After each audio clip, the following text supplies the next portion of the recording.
నన్ను కొట్టాలంటారేంటి? నన్ను కొట్టాలంటారేంటి? కానీ నా కన్ను కొడుకు, నేను వాడి కన్ను తల్లిని. మన పెళ్లి పీటల మీద నేను పసిబట్టలతో కూర్చున్నానండి. మీరింకా నాకు తాళి కూడా కట్టలేదు.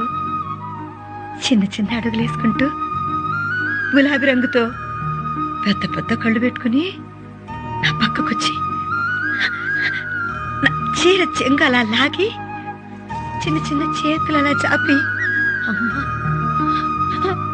అమ్మా అన్నాడండి. ఇంకంతే, మొత్తం మర్చిపోయాను.